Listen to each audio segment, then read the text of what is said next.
내 마음에 귀 기울입니다. 너와 나의 공감 이야기 공감복지 라디오. 임주연의 아름다운 동행, 오늘 함께할 코너는요. 우리들의 복지 고민을 함께 이야기 나눠보는 복지야 놀자 시간입니다. 뇌졸중이나 척수 손상, 교통사고 후유증 등으로 재활치료가 필요한 환자들에게는 치료 이후의 삶을 회복하는 과정이 무엇보다 중요하죠. 하지만 최근 인천을 비롯한 전국 권역재활병원들이 만성적인 적자와 인력 부족, 낮은 수가 문제 등으로 운영난을 겪고 있다는 우려가 커지고 있습니다. 오늘은 권역재활병원의 역할과 현재 우리나라 재활의료체계가 안고 있는 과제에 대해 짚어보는 시간을 가져보도록 하겠습니다. 네, 인천대학교 사회복지학과 전지혜 교수님 연결되어 있습니다. 교수님 안녕하세요. 네, 안녕하세요. 네.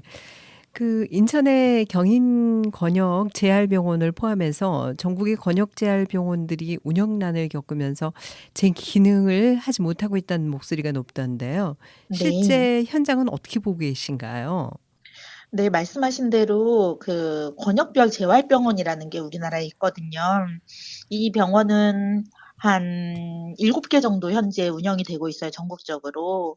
네. 근데 "제 기능을 하고 있지 못하다."라고 인제 좀 전에 말씀을 해 주셨는데, 그게 이제 그 병원이 잘못해서 어려운 게 아니라 여러 가지 이제 구조적인 문제로 인해서 장애인분들이 잘 알지도 못하고 있고, 병원들은 재정난을 겪고 있고, 시설 설비는 노후화되고 있고, 뭐 이런 상황입니다.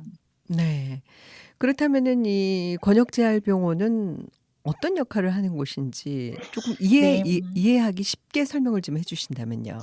네. 전국에 7개 정도 있다고 말씀을 드렸는데요. 말씀드린 바와 같이 인제 권역별로 있는 공공병원이라고 보시면 좋을 것 같아요. 장애인분들이 우리나라 전체 그 장애 인구가 260만 명 정도 되는데, 이분들 중에 한 80% 이상, 90% 가깝게가 후천적 장애거든요. 네. 그러면은 많게는 10명 중에 9명이 후천적인 장애를 갖고 있고, 사고나 질병으로 장애를 갖게 되는데, 이제 사고가 난 직후에는 급성기라고 이야기를 하죠, 장애를 진단받을 때. 근데 이 급성기가 지나가고 나면 이제 치료보다는 재활이 더 중요하거든요.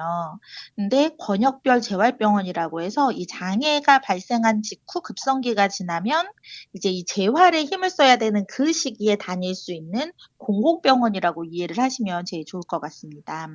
네. 특히 이제 뇌졸중이나 뇌병변 네. 장애인 등 재활 치료가 꼭 필요한 환자들에게 이런 병원이 중요할 것 같은데 왜 중요한 걸까요? 네, 맞습니다. 이 뇌병변 장애인분들의 경우에는 뇌출혈로 인해서 이제 뇌졸중, 소위 중풍이라고 하죠. 이분들이 인제 해당이 되고 있고요. 그리고 뇌성마비 장애인이나 뭐 또는 뭐 모야모야병, 뭐 다양한 이제 그 뇌병변 장애에도 다양한 그 구분이 있거든요. 근데 이분들의 특징은 근육 강직이 있는 거예요, 뇌 손상으로 인해서. 근데 이 근육 강직을 완화하는 것이 재활에서 굉장히 중요한 부분인데, 이게 뭐 하루아침에 뭐 이렇게 수술로 인해 가지고 바뀌는 게 아니라 일상생활을 이어가면서 계속 재활 치료를 하시는 게 중요하거든요. 그래서 급성기 이후에 이제 지역 사회로 복귀를 하거나 자기 원래 직업으로 복귀를 하거나 하기, 고 이전의 시간 동안에 집중해서 재활을 받는 게 중요한 거죠. 그래서 실제로 경인권역재활병원 인천 연수구에 있거든요. 이 경인권역재활병원에 가 보면 대부분의 입원 환자분들이 다 뇌병변 장애인 분들이세요. 네. 그래서 이 뇌출혈이나 뭐 또는 뭐 다양한 뭐 사고라든가, 또는 어렸을 때부터 뇌성마비가 있었다든가 여러 사유로 이 병원을 다니고 계시고, 주로 인제 재활에 집중을 하기 위해서 한 2년 정도 입원을 치료를 하시면서 재활을 받으시고, 그리고 사회로 복귀하는 그 과정을 돕는 게 가장 큰 역할이기도 합니다. 네. 그런데 이제 문제는 병원이 있음에도 지금 현재 제대로 기능을 하지 못하고 있고 네. 숫자도 좀 부족한 거죠? 네. 어. 다니시는 분들은 만족도가 되게 높아요. 네네. 일단은 알고 있고 입원을 해서 한 2 년까지는 다니실 수 있거든요. 근데 이 뇌병변 장애인분들이 여기 공공병원에서 재활을 받는 고 2 년의 시간에는 만족스럽지만 이제 퇴원을 하고 사회로 복귀하고 난 다음에는 자부담이 되게 높아지거든요, 건강보험 수가 재정의 문제로 인해서요. 그래서 고것도 있고, 그리고 병원 자체가 분명히 의료시설이고 적십자 병원에서 운영을 하고 있어요, 여기를. 그런데도 이게 일반적인 어떠한 민간 병원이라든가 대학병원의 뭐 그러한 의료시설이나 장비를 다 갖추고 있지는 못해요. 재활에만 특화가 되어 있다 보니깐요. 그렇다 보니 이 큰 대학병원 3차 병원하고 연계해 가지고 급성기가 지난 환자들이 오고 계시고 다니시는 분들은 만족스럽지만, 문제는 장비들도 2010 년에 개원을 했거든요. 그러니까 한 네. 16년 정도 돼서 음. 거기에 있는 재활치료 장비들도 다 너무 노후화가 된 거예요.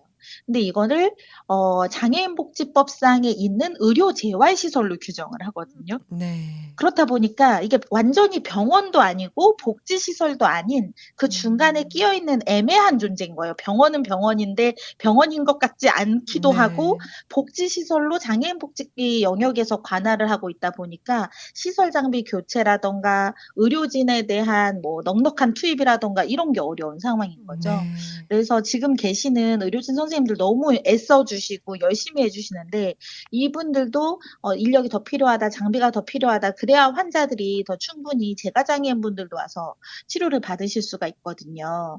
그래서 이 좋은 시설 인프라를 우리 인천에 가지고 있음에도 불구하고 그 이용 빈도에 있어서만큼은 좀 '아쉽지 않나.'라는 생각이 듭니다. 네. 아무래도 시설이 좋아지면은 이용 빈도가 네. 높아지겠죠. 네. 네. 그 장애인과 인제 가족들에게 재활 치료 공백은 어떤 영향을 미치게 될까요? 만약에 이 병원이 없다. 그게 인제 공백을 만들어내겠죠. 이러한 공공병원이 없다면 가족들 입장에서는 굉장히 더 비싼 비용을 지불을 하고 민간 병원을 이용을 할 수밖에 없고요.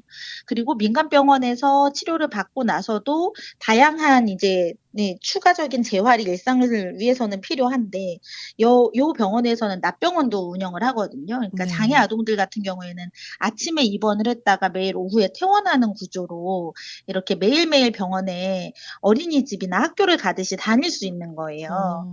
그래서 요러한 낮병원도 그 어린이 재활로는 너무나 중요한 영역이거든요.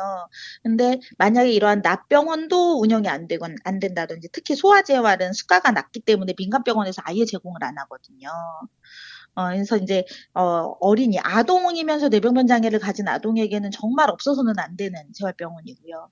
그리고 성인의 뇌병변 장애인 분들 입장에서도 사회 복귀를 위해서는 반드시 필요하고, 이 시간 동안 집중 재활을 할 수 있는 너무나 소중한 자원이고, 말씀하신 것처럼 가족에겐 어떤 의미냐라고 한다면, 소중한 나의 가족이 장애를 가지고 다시 이 사회에서 힘을 내서 살아가게 할 수 있는 그 밑받침이 되는 공간인 거죠.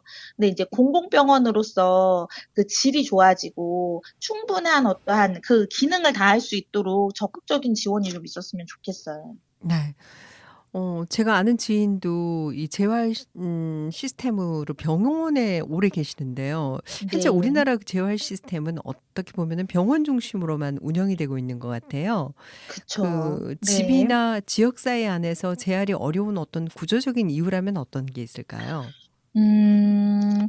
이 보건하고 복지가 지금 완전히 분리가 되어 있잖아요.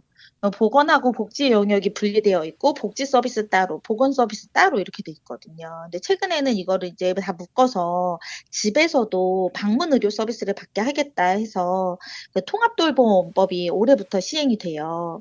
근데 주로 이 제도도 노인 중심이에요. 장애인은 약간 배제된 경향이 있어요. 네. 그래서 저는 개인적으로는 그 장애인 복지 영역이 통합적인 지원이 가능하려면 이 재활 영역의 의료와 복지 서비스 영역이 같이 종합해서 갈 필요가 있는데, 지금의 그 노인 중심의 통합 돌봄 서비스 올해부터 이제 시작이 된다고 했잖아요. 가정에 의사 선생님들이 방문하시는 거거든요. 이게 장애 영역으로도 충분히 같이 확대가 되어야 하고, 장애 영역에서의 이러한 통합적인 지원 체계는 이 경인 권역에는 경인권역재활병원이 있으니 이 인프라를 기반으로 해서 이 장애인 통합돌봄을 진행해 보면 어떨까라는 생각도 듭니다. 지금 네. 안 되는 이유는 복지와 그러니까 보건복지가 하나의 보건복지부 부처상으로는 하나로 묶여 있지만 사실상 움직이는 모든 복지 전달 체계, 보건의료 전달 체계는 완전히 분절되어 있거든요. 네. 나날이 이 재가 재활의 필요성은 강조가 되고 있지만은 국회 문턱을 넘기기 힘든 상황이라고 들었는데요. 그렇다면은 그 현재 제도적으로 가장 시급히 보완돼야 할 부분은 뭐라고 보시는지요? 방문 재활 영역에 대해서 질문을 하신 것 같아요. 네. 장애인 가족분들이 원하는 것 중에 하나도 이 뭐 급성기 지나서 이러한 회복기에는 재활병원, 공공재활병원에 있지만 또 거기서 퇴원한 다음에는 인제 집에서 일상생활을 이어가시잖아요. 네. 그럼 집에서 일상을 이어가실 때에는 "방문 재활 의료 서비스가 있었으면 좋겠다."라고 이야기를 하시거든요. 그래서 이 방문 재활 의료가 활성화되는 게 가장 시급해 보이고요. 이 방문 재활 의료 활성화가 아까 말씀드린 통합돌봄하고도 같은 내용이거든요. 그래서 장애인분들의 이 방문 재활 의료가 지금 이 경인 지역에서는 분명히 이 권역별 재활병원 여기에서 그 역할을 가장 잘 수행할 수 있지 않을까라는 생각이 들고요. 충분한 예산 투입을 통해서 방문 재활이 가능해졌으면 좋겠어요. 사실 물리치료사나 이러한 치료사, 재활 관련 전문가분들이 본인이 스스로 장애인 집을 제가 방문해 가지고 지금 서비스를 할 수 있는 구조가 아니거든요. 그렇다고 한다면 의사 선생님이 방문을 해서 진단을 하고 뭐 재활 운동 치료라든가 물리 치료라든가 이런 게 필요하다라고 지시를 하면은 이 체계만 만들어 놓으면 그다음에는 방문 재활사가 가서 물리 치료사가 가든지 뭐 작업 치료사가 가든지 방문 재활 의료 시스템을 충분히 만들어 나갈 수 있다고 생각을 하거든요. 근데 결국엔 비용의 문제더라고요. 그래서 필요하신 분들에 대해서는 방문 재활도 좀 많이 활성화됐으면 좋겠고 또 한편으로는 이분들이 장애인 콜택시 타고 병원으로 오실 수도 있는 거잖아요. 그래서 네. 병원에 와서 또 이용해야 될 분명히 이유와 그 장비들이 있거든요. 집에서 하는 데는 한계가 있는 부분들. 이 부분은 경인권역재활병원의 시설 노후화 문제가 빨리 해결이 되어야 하는 부분이기도 해요. 네. 지금 기계들이 멈춰 있다고 하더라고요. 아유. 네. 끝으로 재활 치료의 필요성과 더불어서 제도 개선을 고민하는 사회에 한 말씀을 남겨 주신다면 어떤 말씀이 있을까요? 네. 요번에 이제 선거 이후 지자체장도 바뀌었잖아요. 그래서 이 경인권역재활병원은 인천 시비 100%로 운영이 되는 곳이에요. 사실 국비 지원이 좀 있으면 더 적극적으로 시에서도 활성화시킬 수 있을 거라는 생각이 드는데요. 이 시에서 100% 운영을 하고 있는 시설인 만큼 새로운 지자체장의 의지에 따라서 많이 달라질 수 있을 거라고 생각이 들거든요. 그래서 좀 관심을 가져 주십사 부탁을 드립니다. 네. 사실 재활은 이제 몸의 기능을 회복하는 것을 넘어서 환자가 다시 일상으로 돌아가고 가족과 지역 사회 속에 살아갈 수 있도록 돕는 긴 여정이라는 생각이 드는데요. 네. 오늘 교수님 말씀을 통해서 재활의 의미 또 우리 사회가 나아가야 할 방향을 함께 고민해 볼 수 있었던 시간인 것 같습니다. 자, 지금까지 인천대학교 사회복지학과 전지혜 교수님과 함께했습니다. 오늘 말씀 감사합니다. 감사합니다.